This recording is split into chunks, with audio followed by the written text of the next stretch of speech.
ফেলা হলো মনোহরা, তার সাথে মন ভাঙল হাজারো মিঠাই ভক্তদের। শুটিংয়ের শেষ দিন পর্যন্ত রাখলে কী ক্ষতি, প্রশ্ন দর্শকদের। বহুদিন ধরে চলে আসছে মিঠাই শেষ হয়ে যাবে এই রব। প্রতিনিয়ত ধারাবাহিকের লড়াইয়ের দীর্ঘ প্রচেষ্টার পর জনপ্রিয়তার তালিকায় উঠে এসেছিল জি বাংলার মিঠাই। বর্তমানে নতুন ধারাবাহিক তুতের প্রোমো প্রকাশ পাওয়ার পর থেকে মিঠাই শেষ হয়ে যাবার ভয়টা মানুষের মনের ঘরে তীব্র হয়েছে।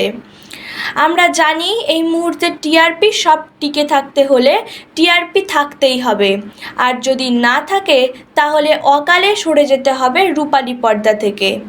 টিআরপির তালিকায় নিজের জায়গা ধরে রাখার জন্য লড়াই করে যাচ্ছে ধারাবাহিকগুলি, আর সেই লড়াইতে এখনও অবধি সফলভাবে টিকে রয়েছে মিঠাই।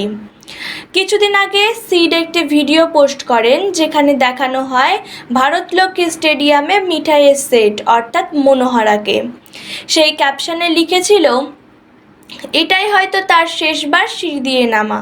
দর্শকরা ভয় পেয়েছিলেন, ভেবেছিলেন শেষ হয়ে যাচ্ছে মিঠাই, কিন্তু এমনটা হয়নি। আসলে সেট পরিবর্তন হচ্ছে মিঠাইয়ের।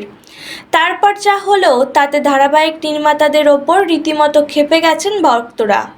সেট চেঞ্জ করা হয়েছে, তার সাথে চেঞ্জ হয়েছে নায়ক নায়িকাদের লুক। এটা মানতে পারেননি তারা। বদলে গেল মিঠাইয়ের হেয়ার স্টাইল। শুধু তাই নয়, রুদ্রর গোফেও এসেছে পরিবর্তন।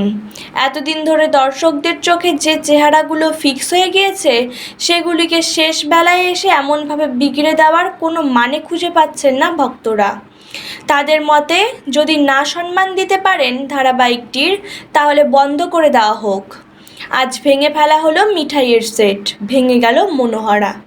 এই মনোহরার সাথে জড়িয়ে ছিল মিঠাইয়ের গোটা টিমের ভালোবাসা, ইমোশন, অভিমান সব কিছুই। মনোহরার এমন ভেঙে পড়া দেখে মন ভেঙে গেল দর্শকদেরও। আর সেই পুরনো সেট দেখা যাবে না, সিধাই মোমেন্ট। মিঠাই ধারাবাহিকের শুটিং এবার থেকে করা হবে ভারতলক্ষ্মী স্টেডিয়ামের নতুন ফ্লোরে। মিঠাইয়ের নতুন সেট কি পারবে দর্শকদের পুরনো মনোহরার আমেজ দিতে? এখন সেটাই দেখার বিষয়। ভিডিওটি ভালো লাগলে লাইক, কমেন্ট, শেয়ার এবং সাবস্ক্রাইব করে দেবেন। ধন্যবাদ।